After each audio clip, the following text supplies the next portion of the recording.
আমার একমাত্র ছেলের বয়স ছিল 13 বছর 3 মাস। সে 5 ওয়াক্ত নামাজ পড়তো, রোজা রাখতো। আমি নিষেধ করা সত্ত্বেও সে প্রায় কবর জিয়ারত করত। গত 9 মাস আগে সে একদিন ভোরবেলায় গলায় দড়ি দিয়ে আত্মহত্যা করে। ইন্নালিল্লাহ।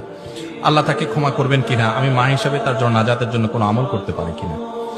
আহা, এই অভাগিনী মা, তার জন্য আমরা দোয়া করি। আর তার প্রশ্ন উত্তর দিচ্ছি মা আপনার, যে আপনার ছেলে যখন এরকম টেন্ডেন্সি দেখা গেছে যে তার মন মানসিকতা খারাপ, মুভমেন্ট খারাপ, আত্মহত্যার ভয় হতে পারে, এটা অনেক সময় মানসিক রোগ থেকে হয় মানুষের মধ্যে। যদি এরকম হয় তাহলে সেক্ষেত্রে অভিভাবকদের উচিত ভালো সাইকিয়াট্রিস্ট, ভালো সাইকোলজিস্ট দেখানো, ভালো কোনো আলেমকে দেখানো, কাউন্সিলিং করা এবং তার ট্রিটমেন্ট করা, এটা করা উচিত। যাই হোক, যেভাবে হোক, যে কারণে হয়েছে, কেন হয়েছে, আমরা ডিটেল জানি না। মূল কথা হলো যে আত্মহত্যা করে মারা গেলে তার জন্য দোয়া করা যাবে কিনা।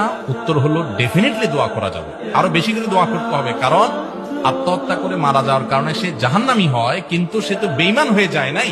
মুসলমান অবস্থায় যদি আত্মহত্যা করে, তার অন্যায় হয়েছে, সে গুনাহের কাজ করেছে, এখন তার জন্য আল্লাহর কাছে মাফ চাওয়া যাবে। আর আল্লাহ চাইলে মাফ করতে পারেন। সে শিরক করে মরে নাই, শিরক করে যদি মরে তাহলে আল্লাহ মাফ করবেন না। এটা আল্লাহ তাআলা যদিও শাস্তি দিবেন ঘোষণা দিয়েছেন। আবার এখান থেকে এটা কেউ বুঝিয়েন না যে তাহলে আত্মহত্যা বোধহয় খুব সাধারণ জিনিস। আত্মহত্যা করা কাবিরা গুনাহ, এরকম কাবিরা গুনাহ হাদিসে আছে চিরকাল জাহান্নামে থাকবে, এরকমও আছে। অবশ্য সেই হাদিসের ব্যাখ্যা বেশিরভাগ মুহাদ্দিসরা বলেছেন যে